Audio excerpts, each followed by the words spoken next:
आज इस वीडियो में हम आयत का परिमाप ज्ञात करना सीखेंगे। नीचे बने आयतों का परिमाप ज्ञात कीजिए। ये 4 आयत हमें दिए गए हैं और हमें इनका परिमाप ज्ञात करना है। आयत में क्या होता है, आमने सामने की भुजा बराबर होती है। ये भुजा 3 सेमी है तो इसके सामने वाली भुजा भी 3 सेमी होगी। ये भुजा 2 सेमी है तो इसके सामने वाली भुजा भी 2 सेमी होगी। ये भुजा 4 सेमी है तो इसके सामने वाली भुजा भी 4 सेमी होगी। और ये भुजा 4 सेमी है तो इसके सामने वाली भुजा भी 4 सेमी होगी। इसकी चारों भुजाएं बराबर होगी। जिसकी चारों भुजाएं बराबर होती है वह वर्ग होता है। इसके अंदर चारों भुजाएं हमें दी गई है। ये 4 सेमी है तो इसके सामने वाली भुजा 4 सेमी। ये 5 सेमी है तो इसके सामने वाली भुजा 5 सेमी। ये भुजा हमें 7 सेमी दी है तो इसके सामने वाली भुजा भी 7 सेमी होगी। ये 2 सेमी है तो इसके सामने वाली भुजा भी 2 सेमी होगी। आयत के अंदर आमने सामने की भुजा बराबर होती है।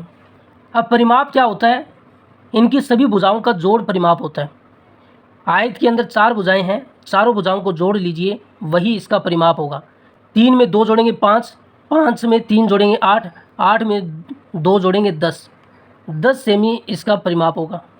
इसकी चारों भुजाएं जोड़ लीजिए, 4, 8, 12, 16, तो 16 सेमी इसका परिमाप होगा।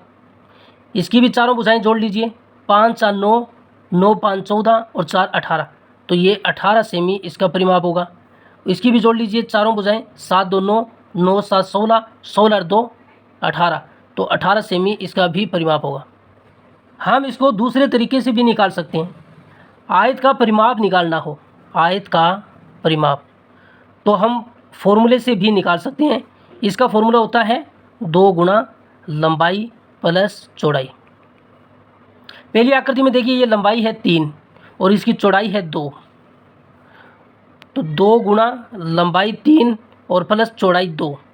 3 में 2 जोड़ा 5, 5 का 2 से गुणा किया 10, तो 10 सेमी पहली आकृति का परिमाप होगा। देख लीजिए 10 सेमी आया है। और इन 3 आकृतियों का परिमाप आपको निकालना है इस फॉर्मूले से। यही फॉर्मूला लगाना है, 2 गुना लंबाई प्लस चौड़ाई। इसकी लंबाई और चौड़ाई 4, 4 दी है। इसकी लंबाई 4 है, चौड़ाई 5 है। इसकी लंबाई 2 है और चौड़ाई 7 है। फॉर्मूले में मान रखोगे तो हमने जो परिमाप निकाला है वही आएगा।